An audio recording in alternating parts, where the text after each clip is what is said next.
good afternoon. My name is Delilah if you are new here, and today you are going to join me as I restock my pantry. Normally there are a number of items that I like to have in my fridge, in my freezer, in my pantry, items that I use frequently when I'm in the kitchen, and items that we just like to reach and grab for, things like snacks, jams, pickles, granola bars, all kinds of stuff. Even things like buns, breads, and baking. We are running dangerously low on a number of items, so it is time to restock.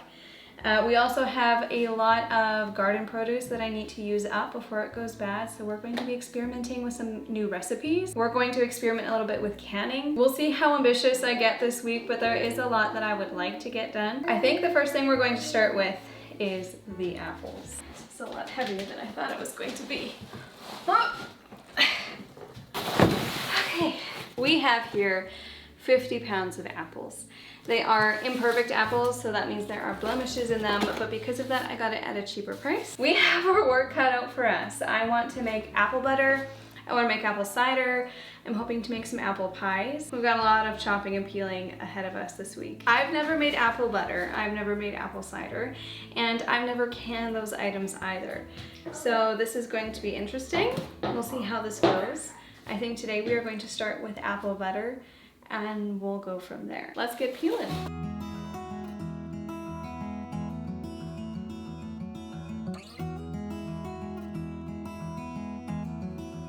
Normally I would skip this step altogether. I wouldn't peel, I wouldn't even really chop. I might quarter them, but I would leave the seeds in and everything and strain it afterwards because it's easier that way. It's a lot less time and effort.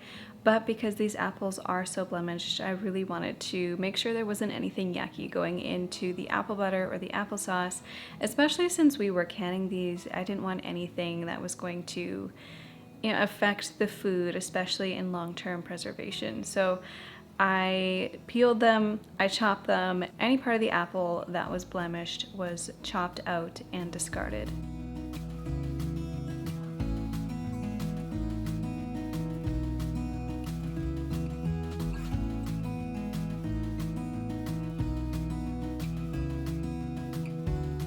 This is my first time making apple butter, and so I wasn't even really sure how it would taste or what the consistency would be like, but we were pleasantly surprised, and this is something I'll probably make every fall. The recipe I used, I will leave linked down below. It calls for 10 hours of cooking in a slow cooker, but I chose to speed up that time significantly by doing this in the pressure cooker instead.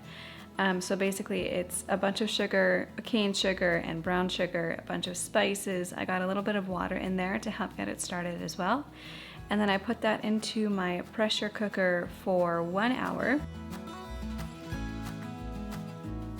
And while that was cooking, I went ahead and chopped up some more apples to make some applesauce because this is something we reach for frequently as snacks or even when baking.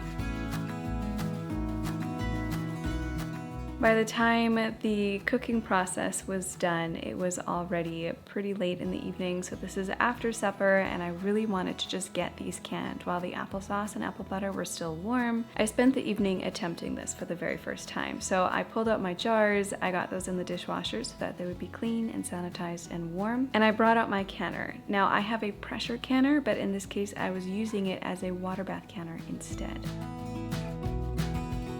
After 1 hour in the pressure cooker, I took the lid off and set it to saute, and I let it go on the lowest setting for about an hour. So the total amount of cooking time for this was about 2 hours. Once it had reduced down, I blended it with my immersion blender and gave it a taste, and it was really good, so I was pretty excited about that. I started by canning my applesauce first. So I filled up pint-sized jars with the applesauce. I think I filled it up to a 1/4 inch headspace. I was just following directions on some posts I had read online. And then I got out the air bubbles. I did the usual routine with canning. I wiped the rims clean. I actually used some vinegar to make sure that they were as clean as possible.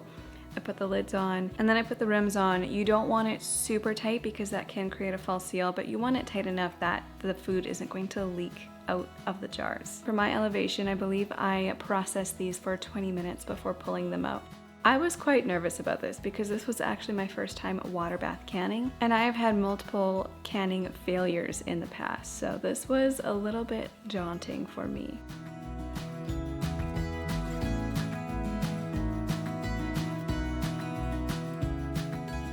Then for my apple butter, I chose to do these 1/4 pint jars, and I know that's quite small, but I figured for ourselves we're probably not likely to eat a lot at a time, and I didn't want to open a jar and then have it go bad after a little while after all this work that I put into it. I also plan on giving some of these as gifts at Christmas time, so this just felt like the most appropriate size. And then again for our elevation, I think I canned these for 15 minutes.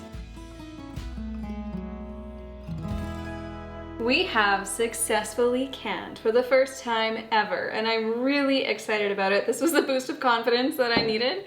So we now have 12, or I guess 11 now, because we've already eaten one, 11 jars of apple butter. This is the first time I've ever made this, and it is really good. We basically just eat it like jam. I mean, that's essentially what it is. We've had it on toast, we've had it on pancakes this morning. I want to make some English muffins and have it with English muffins. You don't need to store it with the rims on, but I am going to leave the rims on because I do plan on gifting some of these as gifts at Christmas time. 11 jars of that, and we've got 4 jars of applesauce canned and ready to use. Normally I freeze my applesauce, but since I was canning already, I figured I'd try canning this, and I'm really excited because it worked really well. It wasn't that much extra effort, and now I don't have to go through the thawing process every time I want to have some applesauce. I can just use it. It's ready to go. So I'm really excited about that. We have a lot more canning ahead of us. I feel like I've hardly put a dent in the apples. Let me show you. This is how many apples we still have left. Like, I hardly used any, so there's definitely enough for an extra batch of apple butter and applesauce. I want to make apple juice, some apple pies. We've got a lot more work ahead of us, but we're going to take a break from that for today. This morning I started baking a batch of bread. I've been trying a new bread recipe out, and I've been really enjoying it. It is a sourdough sandwich loaf, and it makes 2 loaves of bread. I just found that my other recipe really wasn't working anymore. For some reason, it would go through these phases of it worked really well, and then it didn't, and then it worked good, and then it didn't, and I got frustrated.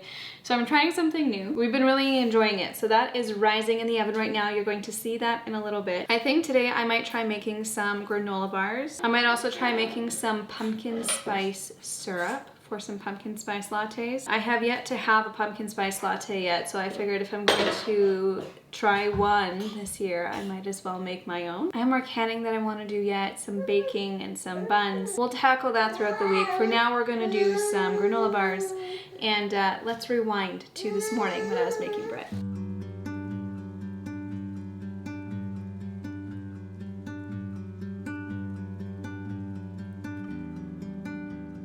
You've seen me make bread a number of times on my channel. This is nothing new, but this recipe is just a little bit different than my usual recipe. So with all of my baked goods, I like to do about 1/3 or 1/2 of the flour mixture as freshly milled.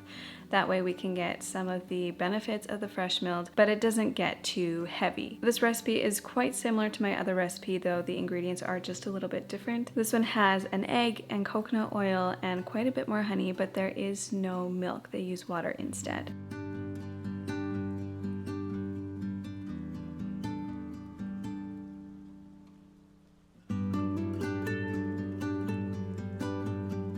So I put everything into the stand mixer and I get it mixing, then I'll let it rest for about 30 minutes before kneading it again. Once it's kneaded, I'll let it rise until about mid-morning, late morning, and then I'll go ahead and shape my dough. So I'll split it in half evenly.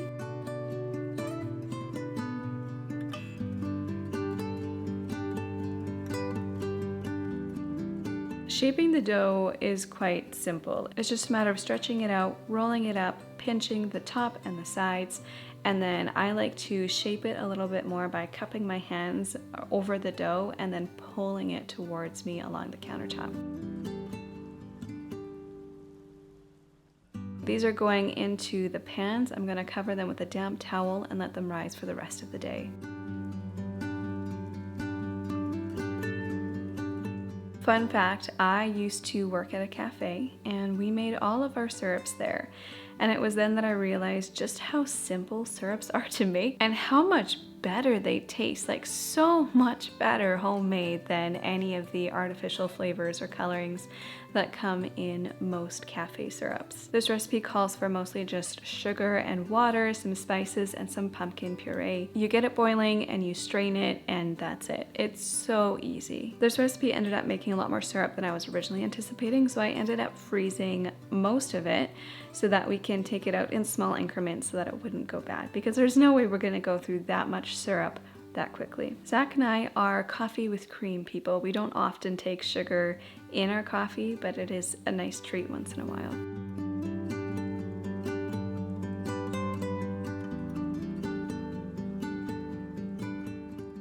I wanted to make granola this week, but I realized I didn't have all the ingredients I need, so I made granola bars. This is a recipe I kind of made up. I took some ingredients from some recipes and some ingredients from other recipes and just kind of combined it to make my own. I can leave this down in the description box, but today I'm doing a chocolate version of the classic granola bar recipes. So usually I just kind of add some cinnamon and there's some brown sugar in there and it's really yummy. But this time I added half a cup of cocoa powder to the mix and omitted the cinnamon. To us, this almost tastes like the puffed wheat squares that our moms used to make growing up. And so it tastes kind of nostalgic, but it's a much healthier alternative to the puffed wheat squares. And it's a nice, quick, easy snack. We ate through these so fast.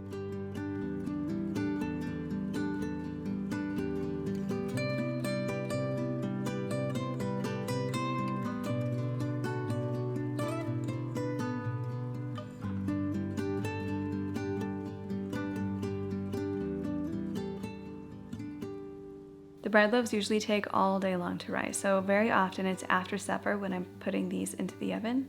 And then I brush them with butter to soften the tops, and then before I go to bed, I'll wrap them up and we can have fresh bread the next morning.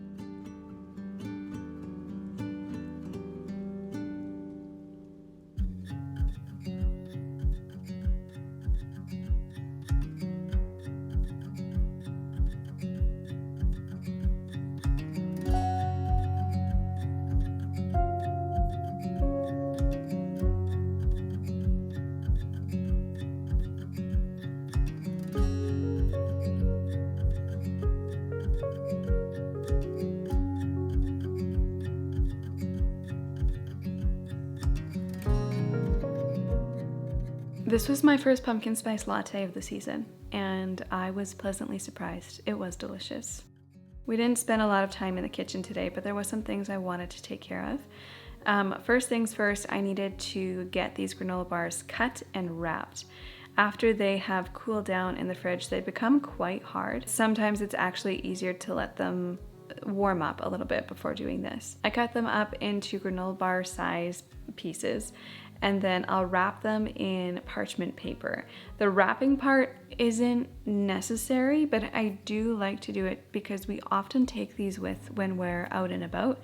And so if we just have the granola bar itself, it gets really crumbly and really messy, especially for the kiddos. These granola bars are quite hard when they're cold, but as they warm up while we're out, they get more crumbly. So having that wrapping around it saves us a lot of mess. I find very often when I'm in the kitchen, if I want to do something, there's always a number of other steps I need to take first before I can do that thing. Today, that step was making brown sugar. I didn't have any brown sugar in the house, which is a vital ingredient for fall baking. So I just made some really quick. I just use cane sugar and some molasses and I mix it together. That's all brown sugar is, and I make it at home so that I know exactly what's going into it. I use organic cane sugar, and I just feel a lot more confident having that than buying brown sugar from the store.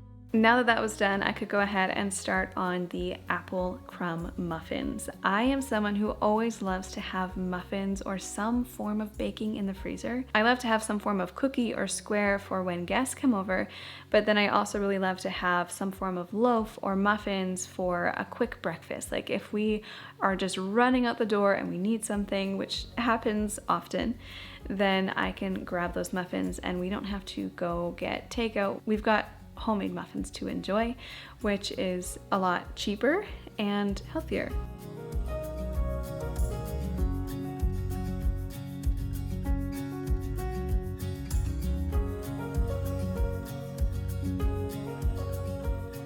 This is a new recipe, and truth be told, I haven't even tried them yet. I put them straight into the freezer after they were baked, and they are waiting for the day when we are running out of the door. So I can't yet tell you how they taste, but I will tell you they smelled delicious. So the batter had freshly chopped apples in them, and then there was a crumble topping on the top, and then I put those into the oven. They were easy to make, they looked really good, they smelled really good. I will probably make these again.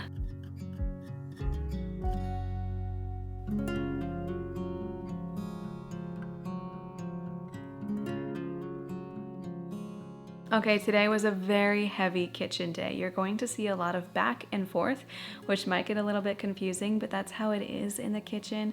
While something is cooking, I'll usually start on something else, and I end up multitasking a few things at a time. So today's first big thing was making apple cider. Now this isn't fresh pressed apple cider, this is a canned cooked version. It started with a bunch of apples, some oranges, some spices, all of that into a pot. I filled the pot to the top so that the apples were covered, and then let that simmer on the stove top for quite some time. Now for supper, we were having pitas, and while I was making pitas, I chose to make a double batch so that we could have our pitas for supper, but then we could freeze the leftovers so that I have something on hand for a quick meal in the future. We have made pizzas out of this. We'll stuff these with like ham and cheese and lettuce. I've made smashed burger pitas before, which is probably Zach's new favorite meal. So there's so many different things that we can do. I love having buns or pitas or something like that in the freezer when I'm in a pinch. This is a really fun recipe to make as well. So I got the dough made, and then every hour I need to stretch and fold for about 3 hours.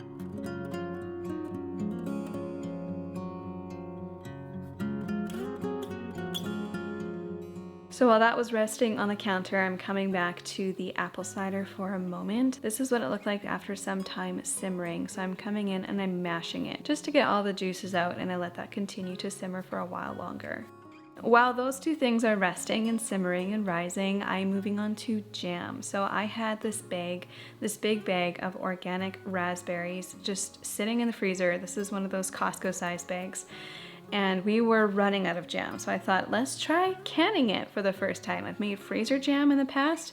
This time I wanted to try canning. I measured it out, and that bag of fruit was about 9 cups, which was perfect according to some of the recipes that I had found. I didn't want to use any fillers if I didn't need to, so I found a recipe that uses 9 cups of fruit to 6 cups of sugar. That's it, no other ingredients. You just bring it up to a boil, and you want it to boil for a while. It did make a good big mess. I had raspberries splattered everywhere.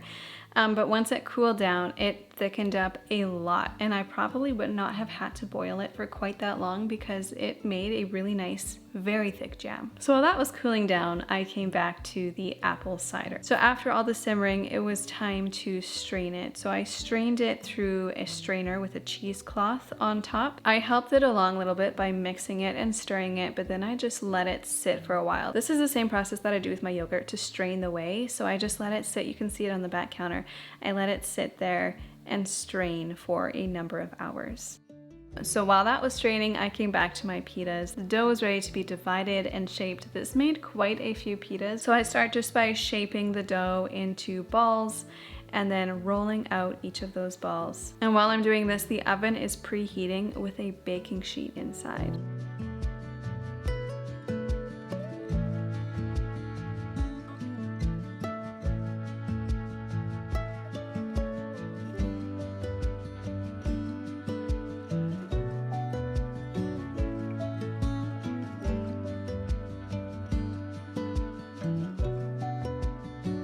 So to cook these, I just put 2 pitas on the baking sheet and close the oven and set it for like 4 minutes. After 4 minutes, they're puffy like this and they are done. So then I can get the next batch going. And this doesn't take too long because the cooking time is only 4 minutes. And then I've got a whole giant batch of pitas ready for whenever we need them. Coming back to the raspberry jam, I am filling half pint jars this time, and I don't remember how long I processed this for. I will leave the recipe down below, which has all of the instructions for canning and everything on there. In the description box is where you're gonna find all these links to all of the recipes, links to all my kitchen tools, pots, pans. I know people have asked about my outfits before, so I will leave as many links down there as I can, so it's easy for you to find.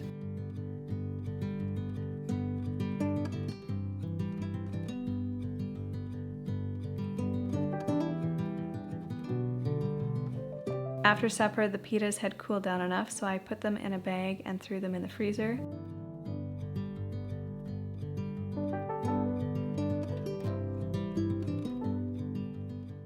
And last but not least, I am coming back to my apple cider now. So now that it has been straining for a while, I tried to squeeze out as much as I could from the pulp, and I put this back on the stove to reheat for canning. Now with this pulp, I didn't want to just throw it away. I did try making some fruit leather with it because I do have a food dehydrator. I'm not adding that to this video because it was not successful. It ended up being more like fruit leather chips. It wasn't good, but my kids ended up eating all of it, so that was great. Nothing went to waste. They did enjoy the taste of it, though it was very chewy and difficult to eat. So this is something I do want to try again. I know what I would do next time so that hopefully I would have success, and I think it would be really fun to have fruit roll-ups for the kids to snack on.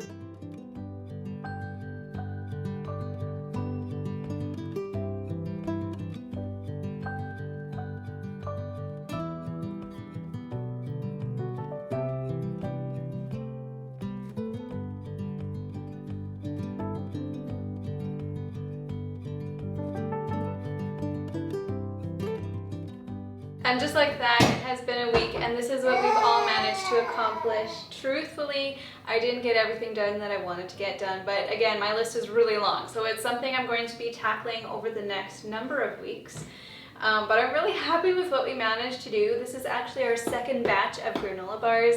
We've already gone through a batch this week, so I've made a couple batches of granola bars. I've made other things off camera that I didn't share. But what I'm most excited about is all these canned goods. This is my first time ever successfully canning, and I'm thrilled to have some applesauce on hand and some raspberry jam and apple cider and apple butter. And then also to have these other things on hand as well for when we just need something really fast. I always find that my first time doing something is the most intimidating. And then once I've done it once and I understand how the process works and I've had success, it's a lot easier to do it again and again and again because I have that background knowledge and I'm not spending so much time learning it. I do have more apples, so I do think I'm gonna make more applesauce, probably some more apple butter as well. We do enjoy apple cider, but we don't drink it a lot, so I didn't want to make too much of that. I'm just really happy with what we got done. So thank you so much for watching. I hope this gave you some inspiration to stock your own pantry with some homemade goods. I will see you in the next one. Bye.